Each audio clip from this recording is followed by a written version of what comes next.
Hola, buenos días a todos y todas. Bienvenidos y bienvenidas. Buenos días. Buenos días, profe. Gracias por responder. Ok. Qué gusto escucharles de nuevo después de un largo tiempo sin estar reunidos. Creo que periodo 3 no hemos visto absolutamente nada, ¿verdad? Ok, así es que vamos a iniciar en esta jornada, pues, el periodo número 3. Vamos a comentarlo o a ver las diferentes actividades que vamos a desarrollar durante este tiempo, cuáles son, cómo las vamos a evaluar, para que, ¿cómo se llama? Conozcamos qué es lo que tenemos que hacer. Para ello, pues, tenemos por acá un material que se los voy a compartir para que podamos irlo trabajando, desarrollando entre todos y todas. Ok. ¿Se ve el documento? Sí, profe, sí se ve. Muchas gracias. Vamos a verlo. Iniciamos nuestra unidad número 3, periodo número 3, y este periodo se llama Crisis del Antiguo Régimen. Así se llama la unidad. Crisis del Antiguo Régimen. Esto es lo que vamos a continuar. Continuamos prácticamente con la historia de España durante este periodo. Y prácticamente es una continuación durante el periodo de tiempo de reinado de los Borbones. Recuérdese que a partir de 1700 hubo ese cambio de dinastía de los Austrias con la muerte de Carlos II e inicia un nuevo periodo, que es conocido como el absolutismo, con el señor Felipe V, absolutismo o el antiguo régimen. Luego pues pasa por varias etapas, hay un Luis I, un Fernando VI, un Carlos III, que fue el gobernante español que ¿cómo se llama? Gobernó con el absolutismo y por lo tanto, con el absolutismo y las ideas de la Ilustración.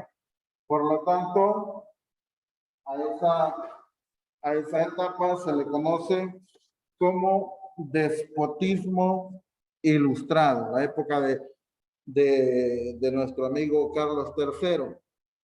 Luego, pues, después de la época de Carlos III, pues, viene lo que empezamos a trabajar en este periodo, Carlos IV, que es cuando este antiguo régimen entra en una profunda crisis, que es lo que vamos a trabajar hoy.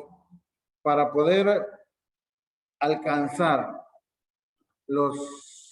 o mejor dicho, todos los, llamémoslo las diferentes, ¿cómo le podemos llamar? Competencias. En este periodo vamos a alcanzar estos 5 objetivos que tenemos acá. Hay muchísimos más, pero nos vamos a conformar de momento con estos. Y el primero de ellos dice, vamos a describir cuáles son las principales características del reinado de nuestro amigo Carlos IV. Desde 1788 hasta 1808. Ese es el periodo de gobierno del señor Carlos IV. Ya vamos a ver qué pasó con él, qué le sucedió, por qué solo llega hasta 1808 y todo lo que sigue con él. Ok, estamos hablando de ese primer objetivo. Luego nos vamos con el siguiente objetivo, el cual va a ser o es identificar las causas y consecuencias de la Guerra de Independencia Española, desde 1808 hasta 1814, 6 años de guerra civil.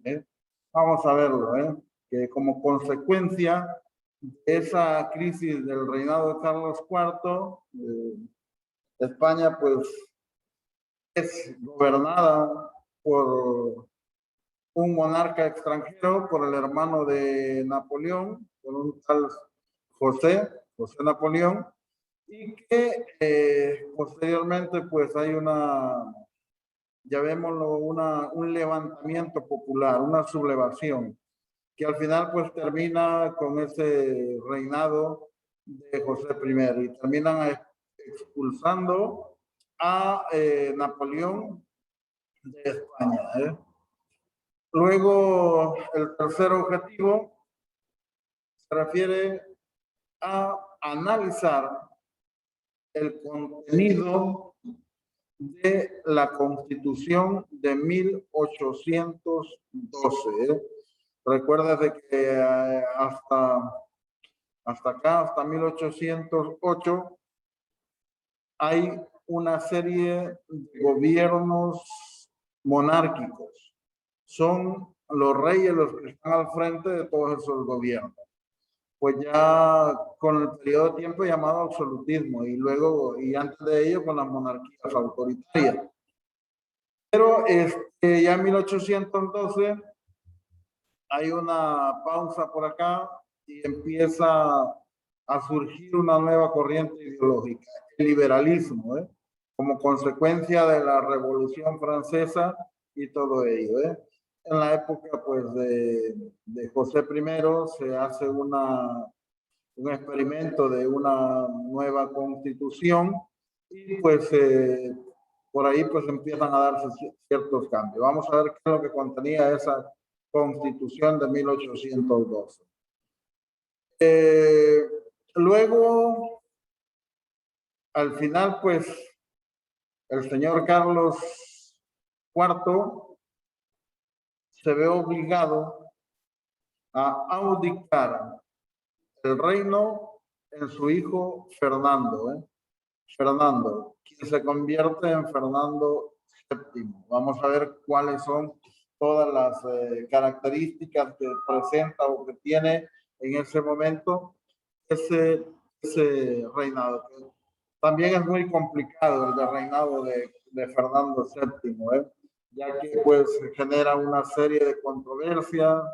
Se ve obligado a abolir algunas leyes de Felipe V, lo cual pues no permiten que las mujeres lleguen al reino. Luego pues hay una guerra, otra guerra más por ¿cómo se llama? Por el deseo de llegar a la corona. lo que se van a conocer como las famosas guerras carlistas, que también las vamos a ver, que son unas guerras que se dan a causa de la falta de un heredero por parte de Fernando VII, pero que a la postre pues él tiene una hija, se llama Isabel, y para la cual pues tiene que abolir una famosa ley sálica para que ella pueda acceder al trono. Y luego pues los seguidores de Isabel se enfrentan con el hermano de Fernando, un tal María, con Carlos María Isidro, y se forman los dos grupos enfrentados, los isabelinos y los carlistas. Esta época es muy complicada. Y por último, pues vamos a ver que todo ese contexto que se está desarrollando a nivel de España y de Francia permite o abre las puertas para que las colonias americanas puedan pasar a un proceso de independización. Todo eso pues es lo que vamos a trabajar durante este periodo. Va a estar muy interesante. La historia de España es así, bien complicada, pero al mismo tiempo llama mucho la atención y dan ganas de seguir investigando. Ok. Periodo número 3, unidad número 3, crisis del antiguo régimen. Y estos pues son los objetivos. La imagen que tenemos acá representa el ingreso del señor de Napoleón Bonaparte a Madrid, en la época cuando es invadida por el ejército napoleónico de España. Ok, no sé, preguntas, dudas, opiniones sobre estos temas o este tema que vamos a trabajar. ¿Alguna duda? ¿Algo que ustedes quieran saber más? ¿Nada? Bueno, pero respóndame, porque si no siento yo que estoy hablando solito con esta cosa acá. No, profe, ninguna duda. Muchas gracias. Todo bien, profe, gracias. Perfecto. Muy bien. Entonces, como ya vimos así en términos generales de qué trata este periodo, cómo lo vamos a desarrollar, entonces nos vamos a ir ya a la primera etapa de esta mañana, de este encuentro que tenemos, y nos vamos a enfocar a la introducción del periodo número 3, en donde, como les dije al inicio, se trata de describir las actividades evaluadas que vamos a desarrollar, la forma de desarrollarlas y la ponderación que van a tener. Vamos a ver qué otra cosita. Bueno. Entonces, para ello, pues aquí está la agendita que vamos a desarrollar. Ya estuvo el saludo. Hoy nos vamos a ir al contenido socioemocional. Luego un pequeño objetivo. Hacemos la introducción al periodo. Cerramos esa etapa y continuamos ya con la primera hora clase de este día. Ok, entonces ya estuvo el saludito. Vamos a ver. Voy a dejar de presentar el documento un ratito para poder dar inicio con el contenido socioemocional. Y aquí voy a necesitar también que por favorcito me ayuden comentando así de forma rápida la imagen. ¿Pueden ver la imagen que estoy presentando? Sí, profe. Ok. Vamos a ver. Nuestro contenido socioemocional para esta semana es papás felices. Papás felices. Alguien me comenta en casa y luego vamos acá. Alguien me comenta que podría ocasionar o qué puede ocasionar que los padres se sientan así como se ve esta imagen, felices, contentos? ¿Alguien me lo comenta?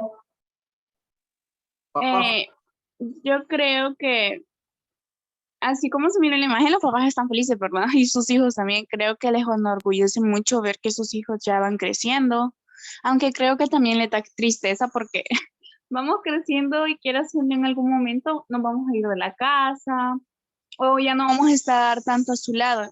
Entonces creo que todos esos momentos en los que se les ve felices es porque están orgullosos, pero a la vez están tristes.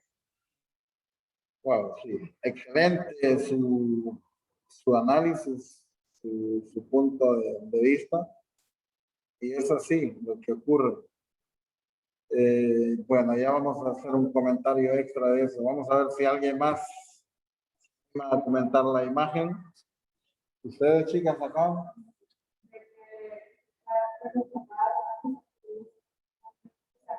En mi caso, me dice, yo voy a hacer feliz y vos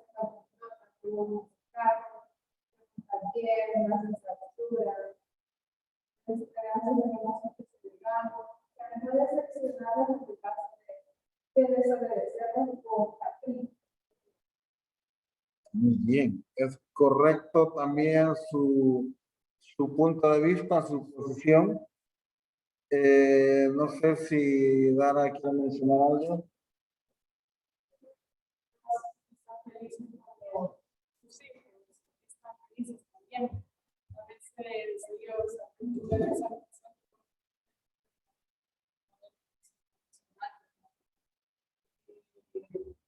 Yo me doy cuenta de mi casa que ellos, digamos, no pueden decir qué, pero tienen una sonreír y ellos es importante, ¿verdad?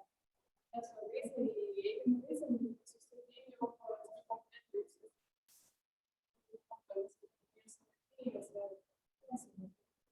Muy bien, correcto. De acuerdo con todos ustedes. Es así. La felicidad de los padres se refleja en primer lugar viéndolos crecer, como le decía por aquí, creo que Susi, ¿no? Y luego pues viéndolos sanitos, que vayan creciendo de una forma llena de valores su existencia, que obedezcan a las indicaciones que dan los papás. En muchos de los casos, pues lo hacemos no tratando, bueno, en todos los casos, no tratando de buscar el hecho de solo llamar la atención por quererle llamar, sino que para buscar el bienestar de cada uno de los hijos. Y ahí pues vienen los consejos que a veces cuando uno está en una edad adolescente no comprende por qué son, pero que en el fondo pues llevan un enorme, ¿cómo se llama?, intención de beneficio. Y el aporte de los hijos, pues también por aquí mencionaban que hay que seguir las indicaciones, cumplir con las diferentes asignaciones o deberes que nos asignan, híjole, notas, estudiar mucho, dar el todo, el 100%, para que al final, pues, sus papás se vean felices. Creo que en estos días les han hecho llegar las boletas de notas del primero y 70% del segundo periodo, y sus papás han estado más que felices viendo esos resultados académicos. Situación que ha posibilitado que muchos de ustedes pidan ahí cositas extras, ¿eh? Papá, vamos ¿a dónde? A la playa, a un restaurante y a otros lugares de interés de ustedes. Ok, muchas gracias por su participación en este espacio. Y vamos a continuar con las actividades. Un segundo, permítanme. La cosita de grado. No voy a hacer, voy a traer ahora. Un segundito, chicos y chicas.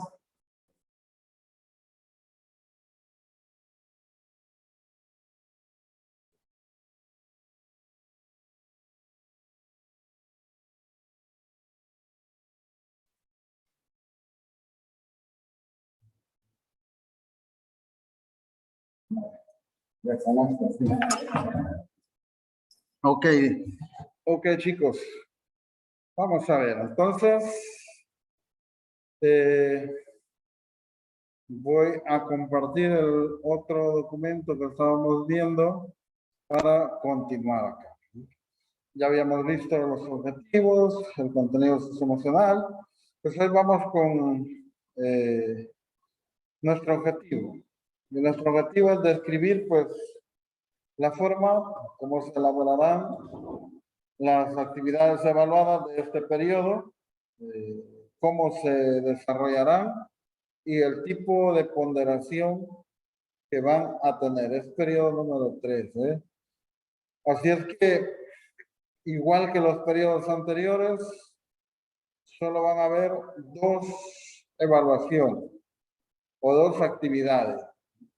Y cada una de ellas vale un 35, para que con eso pues formamos el 70 y solo nos va a quedar pendiente el promedio, bueno, inmediatamente al terminarla, el promedio de esas 2 actividades para colocárselos como el examen final.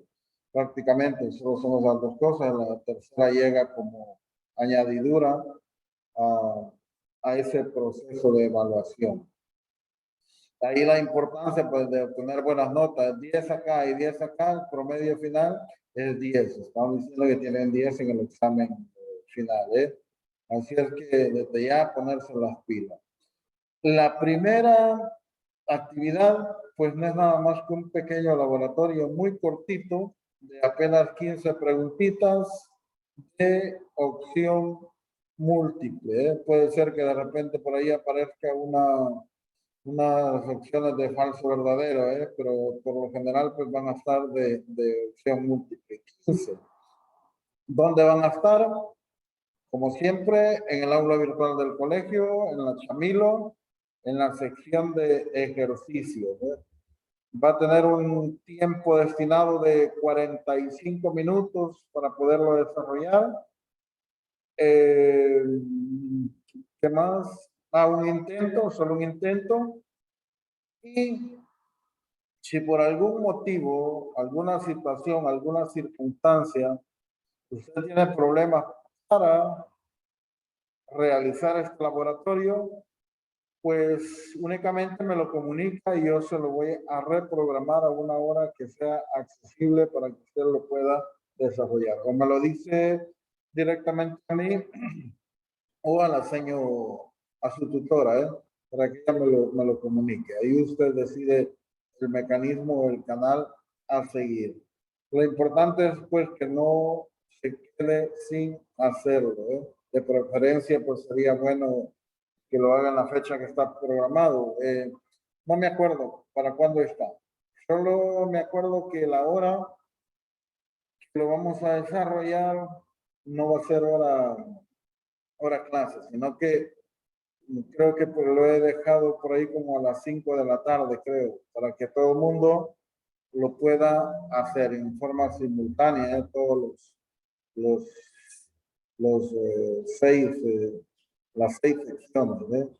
De esa manera, pues, nos evitamos cualquier malentendido. Esa es la primera actividad. Laboratorio, 15 preguntitas sobre el antiguo régimen. Lo que veamos, creo que hasta cuando venga ese laboratorio, lo único que vamos a alcanzar a ver va a ser a Fernando, perdón, a Carlos IV y tal vez un poquito de Fernando VII. Ya veremos cómo vamos avanzando. Entonces, esa es la primera actividad.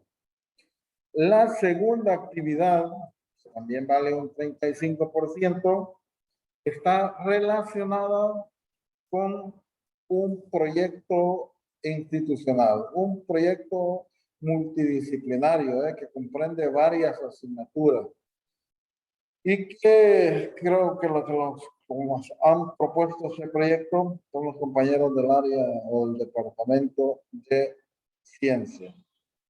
¿En qué va a consistir ese proyectito?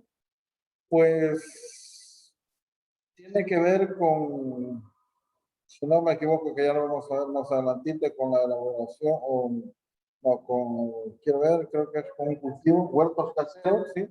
Con los huertos caseros y ya vamos a ver de qué trata mi tarea acá. No es complicada, es sumamente sencilla, muy facilita para que ustedes lo puedan desarrollar. Todas las indicaciones de esta actividad pues van a estar o ya están ¿cómo se llama? En el detalle de tarea, que creo que lo más pronto se los van a hacer llegar. Todavía no ha llegado, ¿no? Y entonces ya lo más pronto se les va a hacer llegar.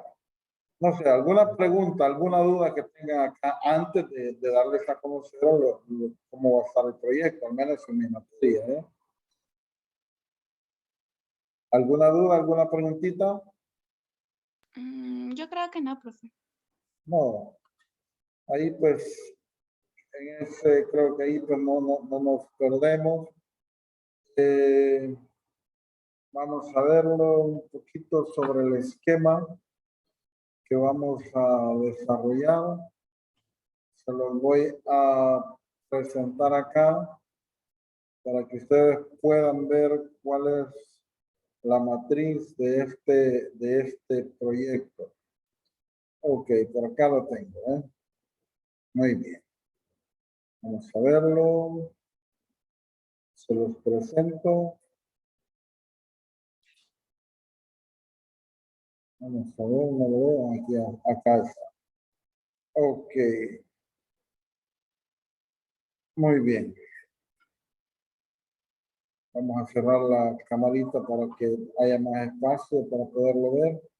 Acá está. Vamos a ver. Este es prácticamente el formato del proyecto, donde va a ir el nombre de ese proyecto, los huertos caseros, el periodo, el nombre de las asignaturas involucradas, los docentes de dichas asignaturas, el número del entregable, si es el 1, el 2 o el 3. Y aquí, pues, en esta otra parte de la portada, tienen que ir los nombres de los integrantes del equipo de trabajo, ¿eh? El número de lista de cada uno de los integrantes, nombre completo, los dos nombres y los dos apellidos. Luego tiene que ir acá el grado y la sección. Y en este apartado, pero muy importante. Debe de colocar usted el porcentaje de participación de cada uno de los integrantes del grupo. Si cumplió con todas las asignaciones, obviamente el 100. Si lo hizo a medias, el 50. Y ahí pues ustedes van a tomar la decisión de colocar el grado de participación de cada uno de los integrantes del grupo. El cuerpo de este proyecto es el siguiente. El nombre del proyecto, la ciencia tras los huertos caseros. Así se llama el nombre del proyecto, ¿eh? La ciencia tras los huertos caseros. Producción y consumo responsable. Y aquí pues está el contexto que explica el hecho de elegir este proyecto de investigación, ¿no? Hay un reto a realizar por parte de ustedes. Aquí está descrito en qué consiste. Y luego pues nos vamos a las competencias de cada una de las asignaturas, ¿eh? Vámonos a la parte que me compete en mi caso, que es Geografía e Historia de España. Y aquí está lo que van a hacer. Ustedes, única y exclusivamente en Geografía e Historia de España, harán un trabajito sumamente sencillo. Van a hacer una comparación de huertos caseros entre España y El Salvador, ¿eh? Lo que van a hacer ustedes es un cuadrito, un cuadro comparativo describiendo e ilustrando los tipos de cultivos caseros, huertos caseros, tanto de España como aquí en El Salvador. Eso prácticamente es las competencias a desarrollar. Pero luego tenemos los entregables. ¿Qué me van a entregar a mí? Vamos a ver. Por acá tiene que estar. Aquí está. Cortito lo que les decía, para no les va a llevar mucho tiempo en hacerlo. Van a elaborar un cuadro comparativo con información e ilustraciones sobre los tipos de cultivos que se hacen en los huertos caseros españoles y salvadoreños. También pues debe describir el proceso y los materiales que se utilizan para la creación de dichos huertos, así como también el cuidado que necesitan para poderlos llevar a cabo. Esto es lo que ustedes me van a entregar. ¿En qué lo van a hacer? Pues en un archivo de Word me van a colocar toda esa información y luego lo van a subir a la plataforma Chamilo. Yo les habilitaré el espacio para que lo suban. Hagamos una revisión previa de esta información y cuando ya tenga el aval, pues lo vamos a ir a colocar a la herramienta que ustedes elijan para hacer el proyecto. Puede ser una página web, una app o una revista digital. No sé qué van a elegir. Entonces, pero esa información va a estar colocada ya en la herramienta. ¿Cuándo? Ya se les haya dado el aval. El 35% de este periodo es el borrador. Este archivo Word que me van a subir a la plataforma. Ya el final, en su elaboración de la otra parte, queda para el periodo número 4. Ok, vamos a ver qué otra cosa hay acá. En la formación de los grupos de trabajo hay diferentes roles. Está el portavoz, el cual va a ser el encargado o la encargada de revisar el detalle del proyecto y presentar al resto de compañeros las diferentes partes y o actividades que se van a desarrollar. Esa es la función del portavoz.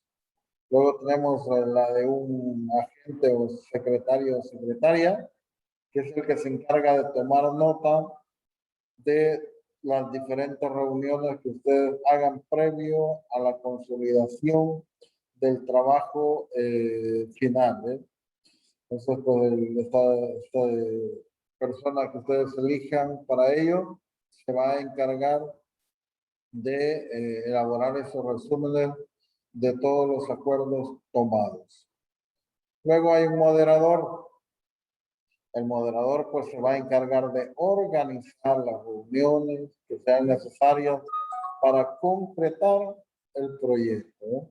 Él pues el que se encarga de ver cuántas o qué reuniones se van a hacer y para poder llevar un control del avance de ese proyecto, pues lo recomendable es que elaboren un cronograma para ir constatando cómo va avanzando el proyecto.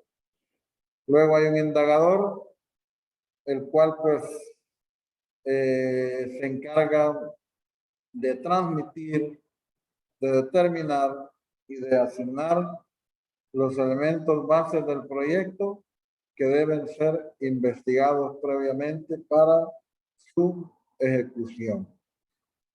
Hay un coordinador.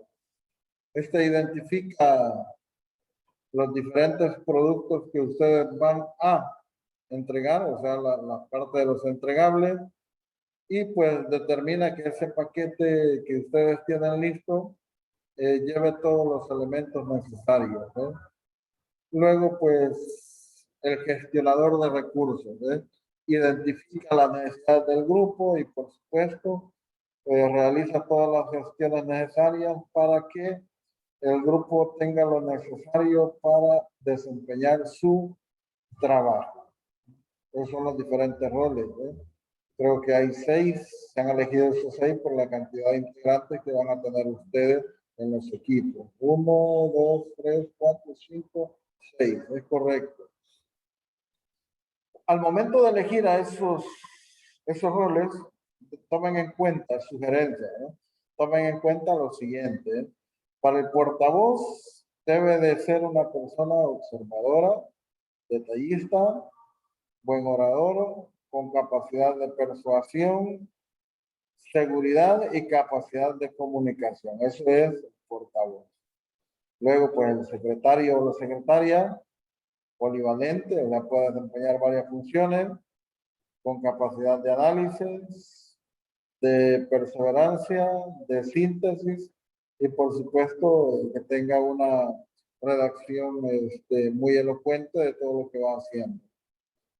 El moderador pues debe tener capaz de gestionar el tiempo, de controlar el estrés y dar solución a los diferentes conflictos que se presenten en el grupo. Si alguien pues no se conecta, pues ver qué pasó, o si alguien no entregó una de sus responsabilidades, pues también ver qué ha pasado ahí. Luego pues el investigador proactivo, capacidad de análisis, curación de contenido. Esto no es nada más que retomar un contenido que ya está hecho y modificarlo, adaptarlo a sus necesidades. Y por último, pues una capacidad para evaluar la información. El coordinador tiene que tener iniciativa, liderazgo, empatía, capacidad de análisis y resolución de problemas.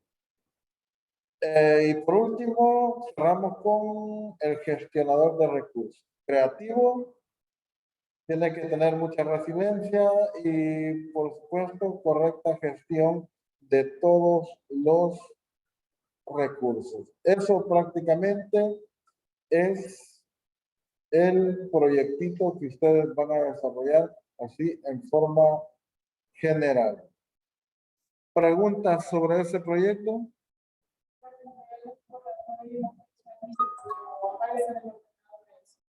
Sí. Sí, todo va a estar ahí en el ordenador de tareas explicadito para que a ustedes no se les complique. Vamos a ver evaluaciones, por aquí. Ya los grupos ya los conocen. Sí, con quién van y toda la cosa. Vamos a ver con el D.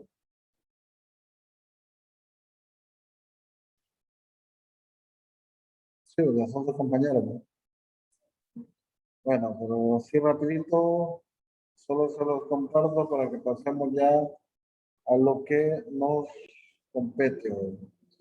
Estos son los grupos, repito, ya se los dirán a conocer, pero de igual manera lo voy a hacer yo.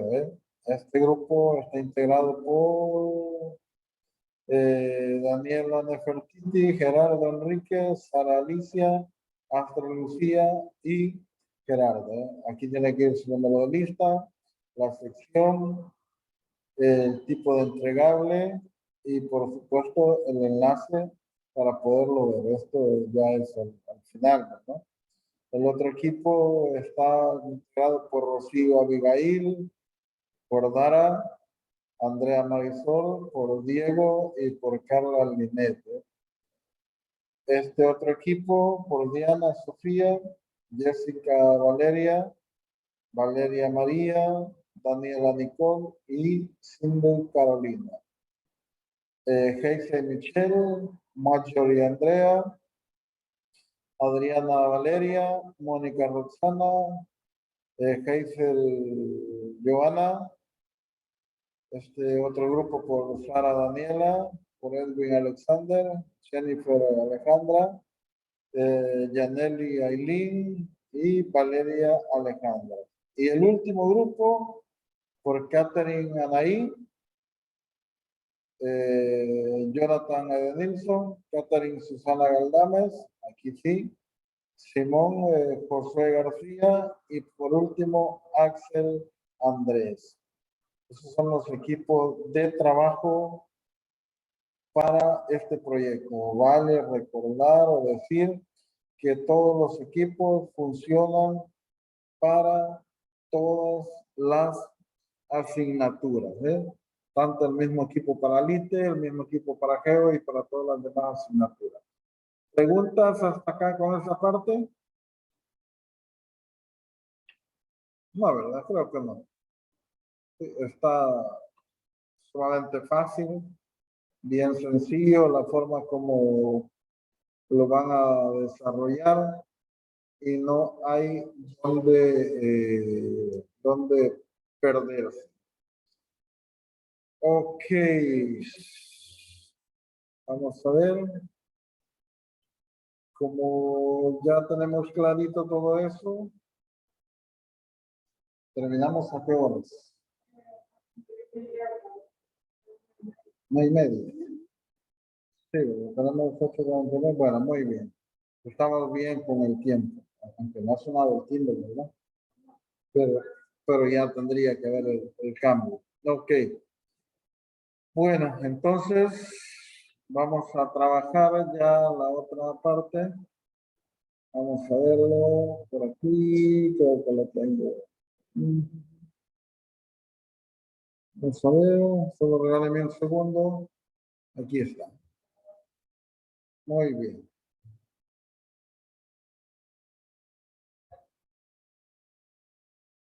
Vamos a verlo.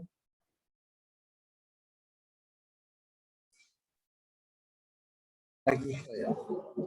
Este es el tema para este día. Crisis del antiguo régimen. Por aquí vamos a iniciar. Vamos a obviar algunas cositas. Por aquí tenemos una agenda, pero como ya las estoy mencionando. La agendita y un saludo, el contenido socioemocional ya lo trabajamos, vamos a desarrollar la clase. Y por último, pues, un cierre con una etapa de preguntas y respuestas, ¿no?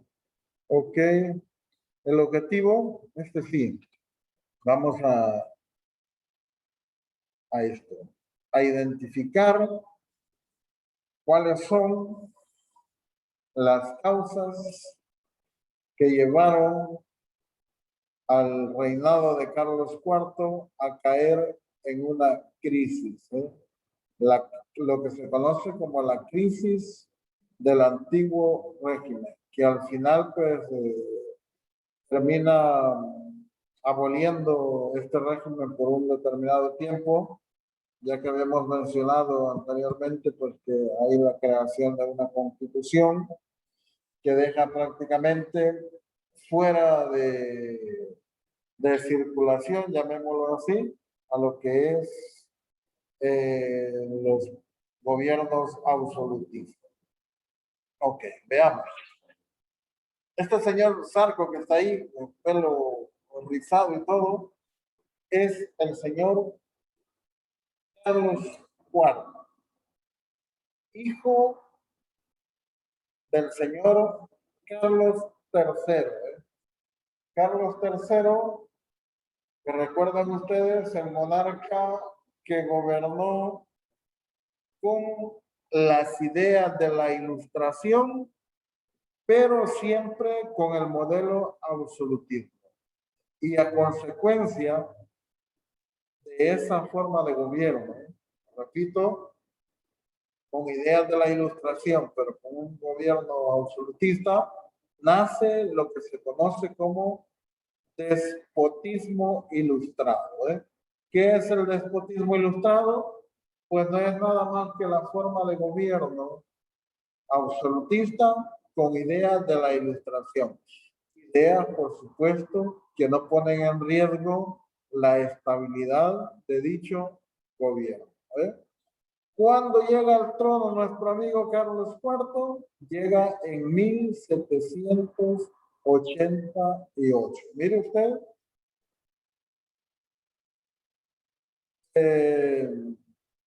88 años después de haber asumido la dinastía de los Borbones,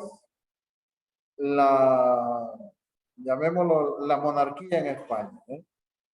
Pero quizás lastimosamente para este gobierno de Carlos IV y para el mismo Carlos IV, pues se vio inmediatamente afectado por lo que es la compleja situación que se vivía en Francia en ese momento por la famosa Revolución Francesa, ¿eh? Un año después, miren, 1789, ¿eh? Y por lo tanto, pues, ese mismo miedo a enfrentarse con esas ideas de la Revolución Francesa vino a poner fin a las ideas de reformas implementadas por el señor Carlos III en su gobierno anterior, que estaban, repito, exclusivamente ligadas a lo que es un gobierno absolutista. ¿Qué es un gobierno absolutista? Pues vuelvo a repetirlo, es un gobierno donde se centran todas las actividades de gobierno en una sola persona, en el rey. Es el que controla todo. Recuerdan que en ese momento en Francia había inclusive el señor Luis XIV, era conocido como el Rey Sol.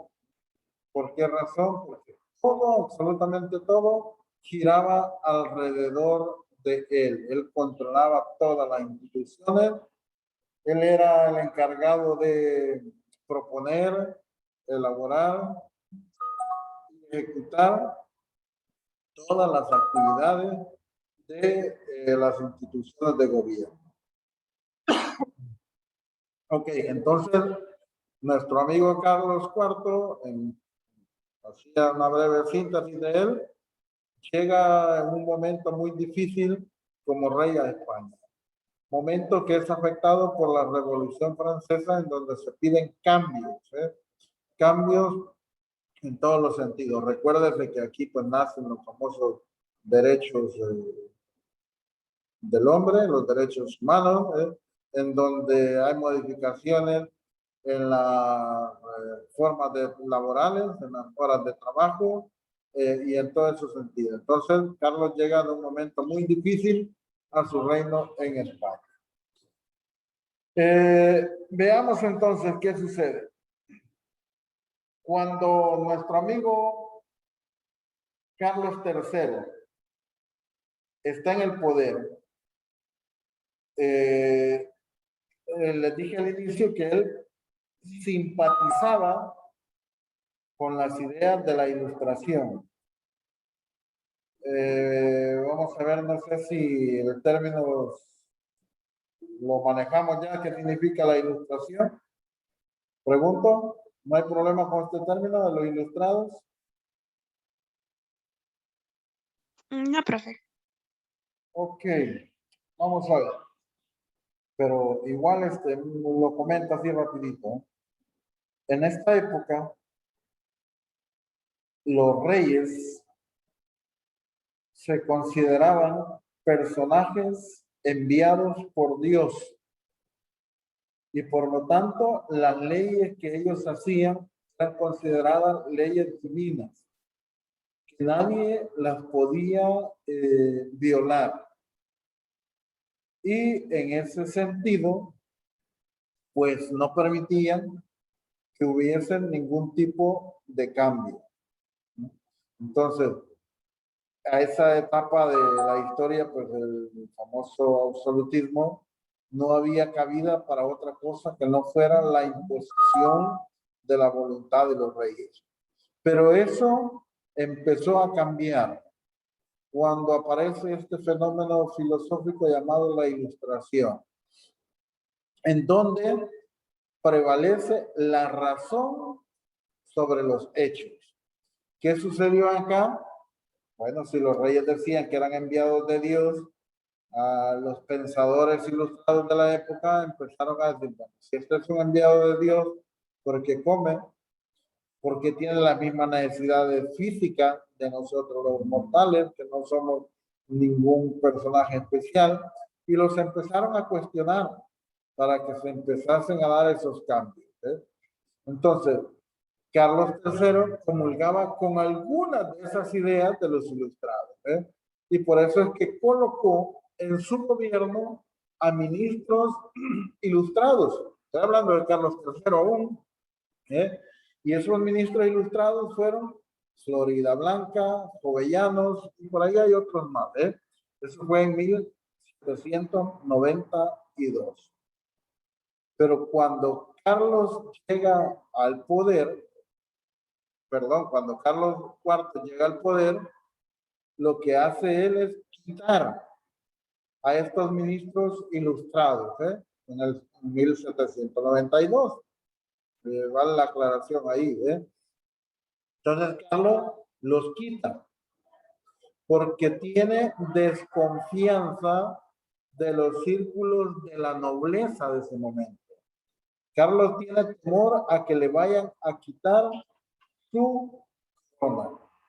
Y es así como decide colocar a un solo ministro en vez de todos estos, un valido.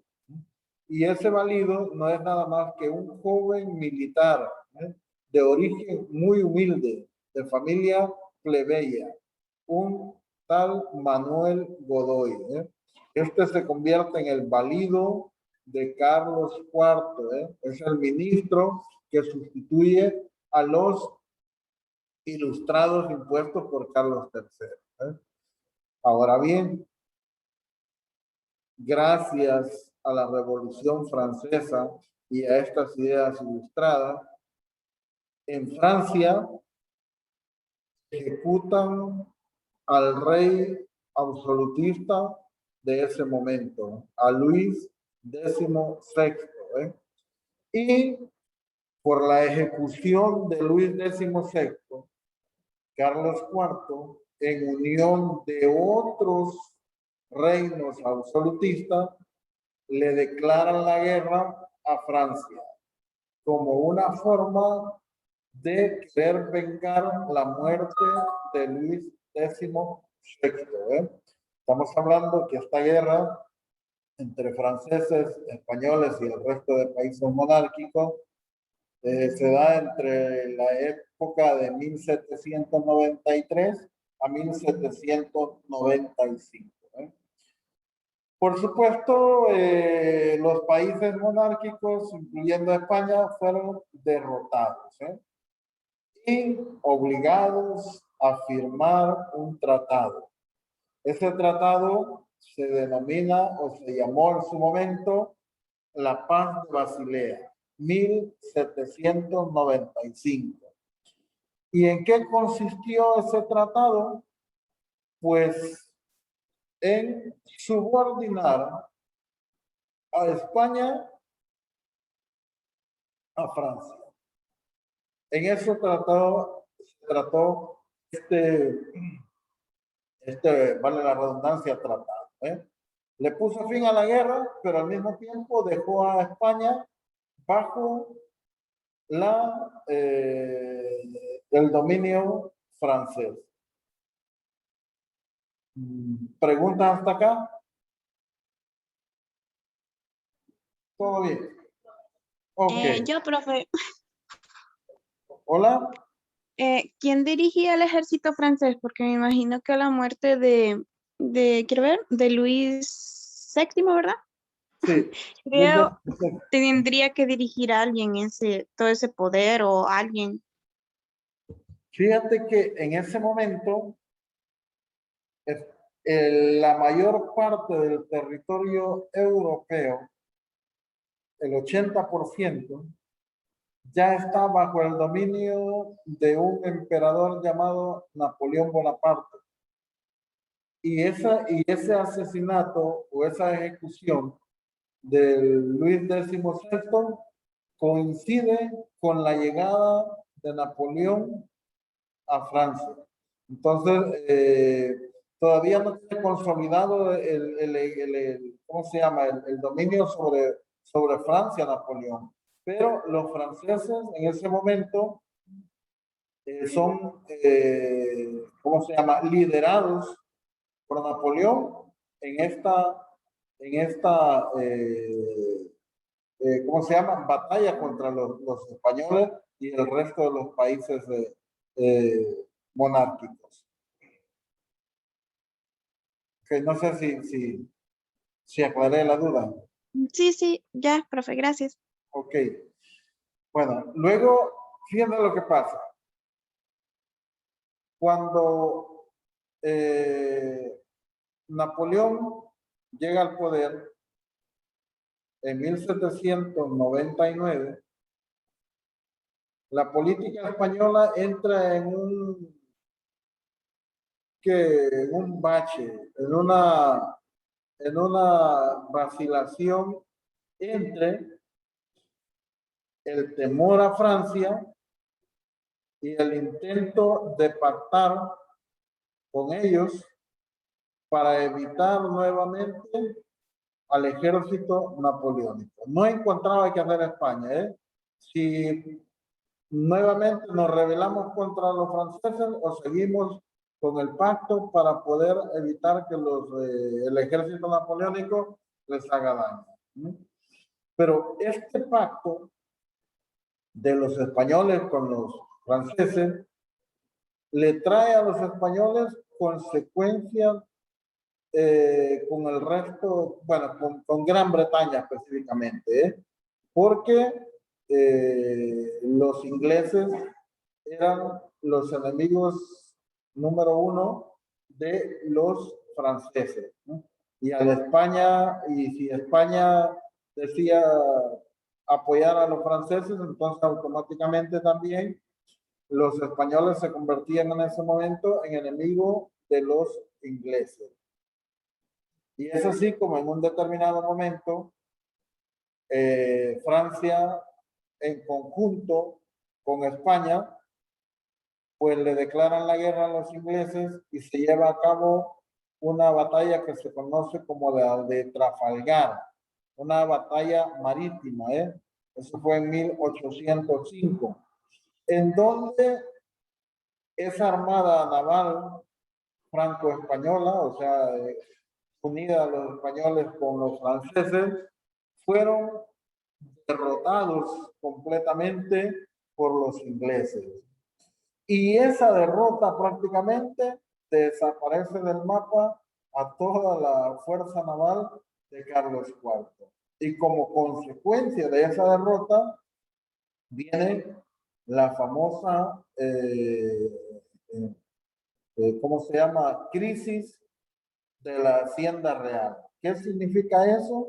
Bueno, al no tener ya su naval, pues no hay la forma de proteger las embarcaciones que se encargaban de comercializar en esa época, y España agrava aún más su situación económica. ¿Qué hace Godoy como valido del rey en este momento para paliar esta situación? Pues recurre a lo que hace la mayoría de los países en esta situación, o en este bache que cae, es en el endeudamiento, pide préstamos a otros países y aumenta los impuestos a la población en general, pero ustedes saben que los no privilegiados en este caso, la clase baja, el pueblo, los campesinos, son los que pagan la mayor cantidad de impuestos. Entonces, Godoy, ¿qué es lo que hizo? Fue endeudarse y aumentar los impuestos. Y empezó a tocar los intereses de la iglesia. Empezó a desamortizar las tierras. ¿Qué es el término desamortizar? Bueno, va en función de liberar las tierras que en ese momento no se podían vender ni comprar por parte de la iglesia, sino que únicamente eran heredadas de familia en familia. Entonces, ¿qué hizo Godoy? Pues las desamortizó, se las quitó a la iglesia y las pasó al Estado, para que éste pudiera echar mano de ellas y en su momento paliar la crisis económica que tenía encima. En ese momento, pues, nuestro amigo Manuel Godoy no gozaba del apoyo de la nobleza por su misma condición de plebeyo, por su mismo origen, por ser humilde, por ser pobre. Y la iglesia, cuando se ve afectada por esta reforma, también entra en contra de Manuel Godoy. Entonces, en otras palabras, toda esta reforma pusieron en contra a la nobleza y a la iglesia, en contra de Godoy y por supuesto en contra del reinado de Carlos IV. No sé si le di mucha vuelta a las cosas, Muerte de Luis XVI. España intenta vengarlo. Francia lo derrota. España pacta con Francia, queda subordinado. Francia lo hace que se una a ellos para combatir a los ingleses. Los ingleses los derrotan. Como consecuencia de esa derrota, hay una crisis económica muy grande. Para poder paliar esa crisis, Godoy recurre al endeudamiento y aumentar los impuestos a la población. Esta situación hace que tanto la nobleza y la iglesia se muestren contrarios a esas medidas de Godoy. Aparte de que ya a Godoy le caía mal a la nobleza por su condición de pobre. Ok. Mira lo que pasa acá. Vamos a ver, vamos a ver. Vamos a ver, yo creo que se me pasó algo por aquí. No. Vamos a ver. Aquí, vamos a ver.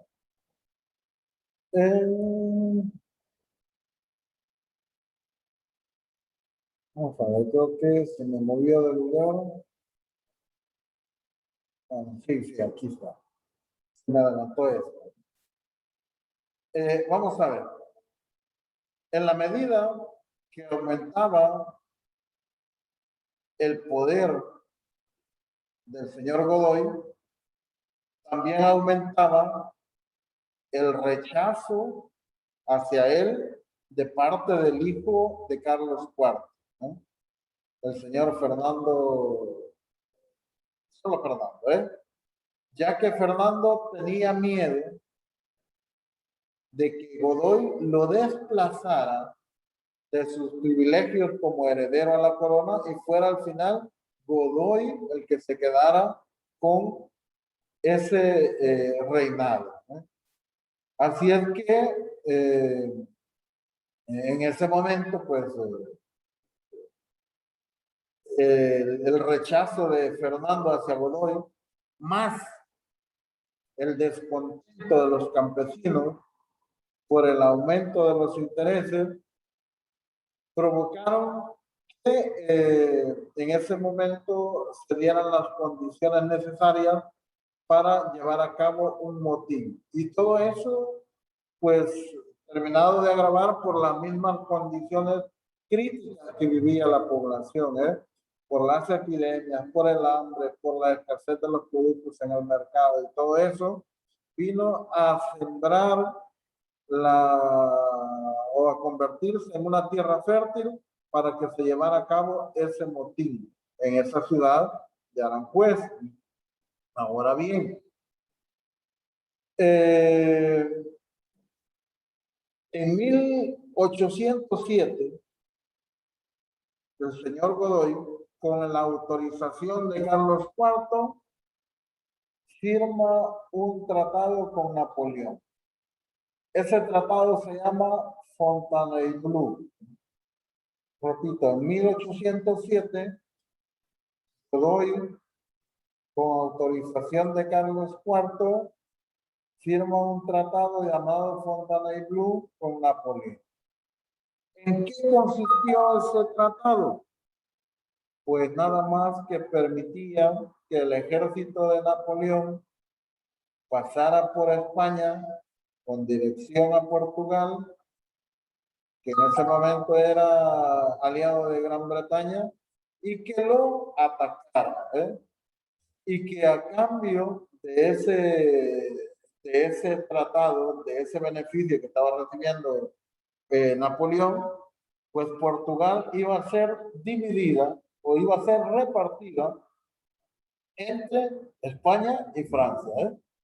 Bueno, se firma el tratado, deja pasar a los soldados, llegar a Portugal, vencen a Portugal y ahí mitad cada uno, ¿eh? Mitad para España y mitad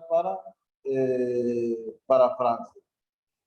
Y pues también pues se había pensado crear un principado para el señor Godoy.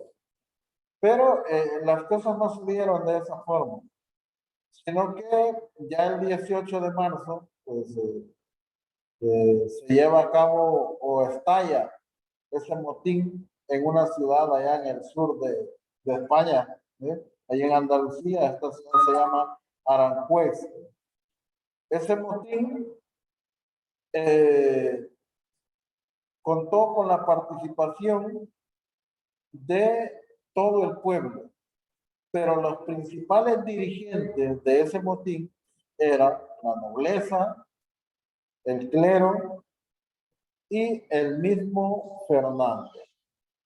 Vale decir, por alto ahí, vale decir que meses antes toda la familia real de Carlos IV se ha trasladado a vivir a esta ciudad de Aranjuez por recomendaciones del mismo Godoy, ¿no? ¿Por qué razón? Por temor a ser invadidos por Napoleón. ¿Por qué razón? Bueno, con el Tratado de Fontainebleau, cuando Napoleón decide pasar sus soldados para atacar Portugal, al final no lo hace, sino que en vez de ir a atacar Portugal, decide dejar a sus soldados acantonados en lugares estratégicos, ¿eh? Los deja en Valencia, los deja en Cataluña y los deja en el norte, ¿eh? En el País Vasco, ¿eh? Sin dirigirse a Portugal. Entonces, ese temor de ver a los soldados napoleónicos distribuidos de esa forma hace que Godoy recomiende a Carlos que se vaya a vivir a esta ciudad llamada Aranjuez, en donde el 18 de marzo estalla ese motín, aprovechando la estadía de la familia real ahí. ¿Cuál era el objetivo principal de ese motín? Pues eran dos. Uno, buscar la destitución de Manuel Godoy como ministro, ¿eh? Esa era una de ellas. Y el otro objetivo, que Carlos IV abdicara o que diera su corona a su hijo Fernando. Mire, ese motín solo tenía dos objetivos. Que Godoy fuera destituido como ministro y que Carlos IV abdicara en su hijo. En ese motín, los dos objetivos se cumplen. Godoy es separado de ministro y Carlos IV abdica en su hijo Fernando, el cual se convierte a partir de ese momento en Fernando VII, Fernando VII, porque es nombrado rey de España. Esa situación de crisis deja en completa evidencia un mal momento para la monarquía española, porque deja en evidencia que no es sólido, sino que es frágil, que es pero muy accesible. Y esa situación hace que Napoleón vaya pensando en la oportunidad para invadir completamente a España.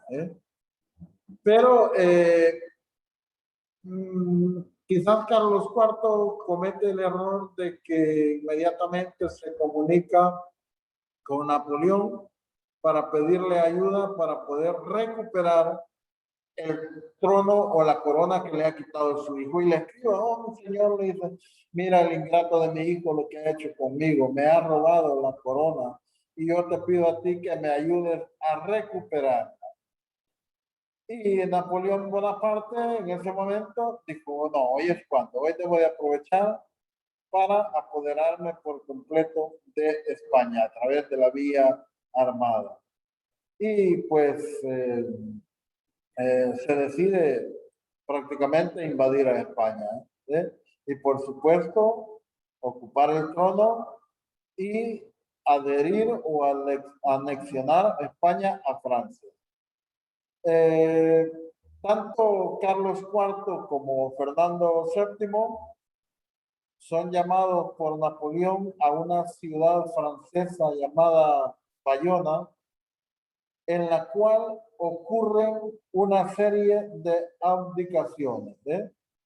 Napoleón obliga a Fernando a entregar la corona a Carlos, pero al mismo tiempo obliga a Carlos a que le entregue la corona a él, a Napoleón. Imagínense usted, mire lo que pasa, vuelvo a repetirlo.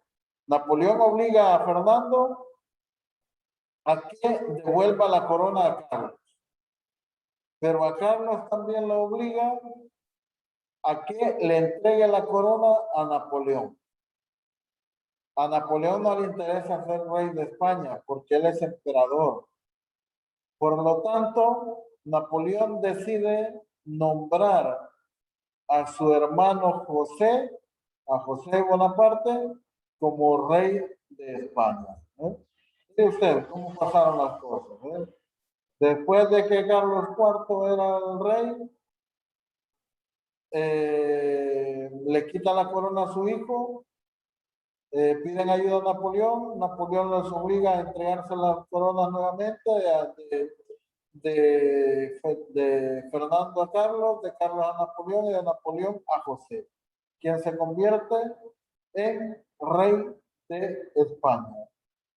E inmediatamente Napoleón convoca las cortes. Las cortes es como una especie de asamblea legislativa, donde se hacen las leyes, donde se reforman o donde se vetan, con el objetivo de aprobar una nueva constitución que tiene como finalidad principal terminar definitivamente con la etapa del antiguo régimen. En otras palabras, con los gobiernos monárquicos absolutistas. Y que, por supuesto, esa constitución ratifique el nombramiento de José como rey de España, para que se convierta en José I, José I, y le hace honor a su nombre porque es el primer rey extranjero que llega a España en ese momento. Esos códigos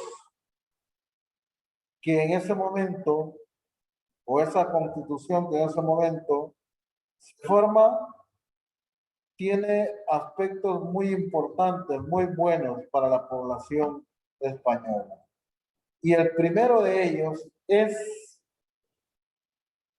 que todos los españoles son iguales ante la ley, ante los impuestos y ante el acceso a los cargos públicos. Cosa que anteriormente no era así, sino que solo tenían este privilegio la clase noble. Pero en este caso, con estas reformas implementadas por Napoleón, las cosas cambian y todos los españoles, claro, por supuesto, de acuerdo a su capacidad, tienen la opción para poder a acceder a estos cargos. Y es así como José I jura la Constitución el 7 de julio de 1808. En ese momento, pues, constitucionalmente, José Napoleón se convierte en José I, rey de España. Preguntas. Sé que está complicada la cosa ahí, quizás me los he enchivolado, pero si hay alguna pregunta, ánimo, adelante.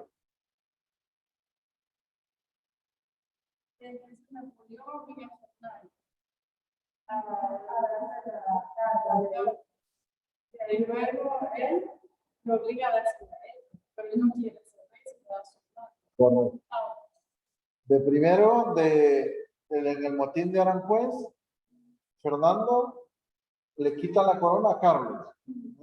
Hasta ese momento Carlos es el rey, pero Fernando viene y le quita la corona y él se autocorona, llega al poder él solito, y se convierte en Fernando VII. Cuando ya está esa situación, Carlos lo que hace es pedir ayuda a Napoleón. Napoleón se lleva los dos a Francia y estando en Francia hace que Fernando le regrese la corona a Carlos, pero cuando Carlos tiene la corona, obliga a Carlos a que se la dé a Napoleón. ¿Sí? Napoleón no le interesa porque él es el emperador. Entonces llama al hermano, a José Napoleón, y lo convierte en rey de España, en José I. Sí. Lo que pasa es que ya vamos a ver más adelante, después de esto, hay una guerra de independencia y luego hay un periodo de gobierno de Fernando que es muy agitado. Llega el absolutismo, se va nuevamente, llega el liberalismo y, híjole, se hace otro solo de chongue. Ok. Vamos a ver, así para ir finalizando esta cosa ya. Creo que aquí pues, vamos llegando ya al final. Las reformas que se llevaron a cabo con la finalidad de ponerle fin al antiguo régimen son las siguientes. Una, abolir o suspender completamente lo que es el régimen señorial. ¿Se acuerdan qué es el régimen señorial? Los señoríos. ¿Se acuerdan acá ustedes? ¿No? ¿Se acuerdan allá? ¿En casa? ¿El régimen señorial? Bueno, pues es una especie de similar a los señores feudales, que tenían grandes propiedades agrícolas, los feudos. En este caso, el régimen señorial es similar. Eran dueños de enormes cantidades de tierra que le daban a los campesinos o que le arrendaban para que las pudieran trabajar, con la excepción de que los campesinos no pagaban con moneda, no pagaban con dinero ese arrendamiento, sino que toda la cosecha que ellos sembraban era del señor, del dueño de su señoría. Y al pobre campesino, al pobre trabajador, únicamente le quedaba un poquito de esa producción, únicamente que le alcanzara para autosubsistir él y su grupo familiar. De ahí todo lo que él había cosechado iba directamente al dueño de esa tierra. Pues en esa época, pues con la llegada de esta reforma, eso quedó completamente abolido. Y aquellas tierras de la iglesia que a la salida de Manuel Godoy volvieron a manos de ellos, fueron amortizadas nuevamente, pues José I la desamortizó nuevamente, y pasan a formar parte del Estado. Y el Estado en ese momento lo que empieza a hacer es a entregársela a aquellos campesinos que tuviesen oportunidad de cultivarla. También pues desvincularon los mayorazgos y tierras de manos muertas. Esto de tierras de manos muertas es una situación similar a las tierras amortizadas, ¿eh? Son tierras que no se pueden vender ni comprar, sino que únicamente se heredan de familia en familia, pero que no pertenecen a la iglesia, sino que a familias con enormes privilegios y que no las vendían, sino que las iban heredando a sus hijos. Luego, quizás para una buena parte de la población, el gobierno de José I, o mejor dicho, para la mayoría de la población, ese gobierno de José I era ilegítimo. ¿Por qué razón lo consideraban ilegítimo? En primer lugar, porque Napoleón era extranjero, no era español. Y en segundo lugar, porque ese gobierno se sustentaba o había llegado al poder a través de la vía armada, a través de la imposición, a través de que Napoleón lo impuso. Y por supuesto, todas las formas de actuar de ese gobierno de José I estaban subordinadas a las necesidades militares de la conquista, ¿no? Significa que constantemente habían requisas o cateos, como se le conoce hoy en día, de las diferentes casas para evitar que se fuera a levantar un levantamiento, vale la redundancia, en contra de José I, ¿no? Constantemente habían detenciones, eran encarcelados, juzgados, y los que eran encontrados culpables de algún tipo de levantamiento, pues eran fusilados inmediatamente. No sé, preguntas. Preguntas sobre la crisis del antiguo régimen con el señor Carlos IV. Miren ustedes, entra en crisis por esa misma razón que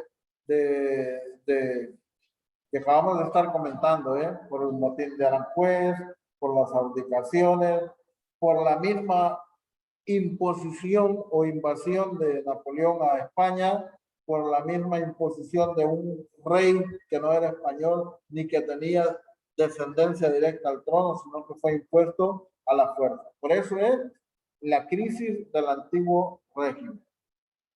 Preguntas, chicos y chicas. Preguntas, dudas al respecto. ¿Todo bien? Fernando y Carlos murieron, fueron asesinados por Napoleón o los dejó ir o tenían algún privilegio aún siendo esas familias reales. Ok, muy bien. En la próxima hora vamos a ver lo que se conoce como la Guerra de Independencia y así les adelanto un poquito, Esa guerra pues inicia cuando Napoleón intenta llevarse hacia Francia al resto de la familia real. Y, ¿cómo se llama? El pueblo no permite que Napoleón se los lleve, y ahí pues se da lo que se conoce como el levantamiento popular del 2 de mayo, creo, la fecha no me acuerdo muy bien, y impiden que Napoleón pues se lleve a la familia, y ahí se desata lo que es la guerra. Fernando sale, ¿cómo se llama? En ese momento del poder de Napoleón, al igual que Carlos, y salen exiliados para ¿cómo se llama? Otro país, y no mueren ahí con él, sino que Carlos muere más adelante de viejito, y Fernando VII, pues al final, después, cuando en esa guerra de independencia, España logra ganarle a Napoleón Bonaparte, Fernando es proclamado el rey legítimo de España. Lo único que es obligado a gobernar ya no con el absolutismo, sino que con el liberalismo, pero que al final pues Fernando no lo cumple, gobierna al inicio con el absolutismo, luego lo obligan nuevamente, vuelve al liberalismo y por último, pues otra vez el absolutismo. Ya es otra etapa, pero ninguno de ellos muere en la época de la invasión napoleónica. Bueno, muchas gracias, profe. Ok, ¿alguien más, chicos y chicas?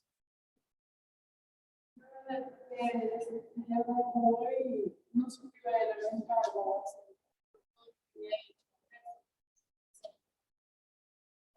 Manuel Godoy, allá en Aranjuez. Lo que pasa es que cuando se da ese motín, a Manuel Godoy lo capturan, lo meten a la cárcel y él sí, posteriormente es ajusticiado, es fusilado Manuel Godoy, ¿no? Manuel Godoy muere ahí en el levantamiento ese del motín de Aranjuez. Ok, chicos y chicas, si no hay más preguntas, feliz día, nos quedamos hasta acá. Saludos y bendiciones para todos y cada uno de ustedes. Gracias, profe. Adiós. Nos vemos. Adiós, cuídense.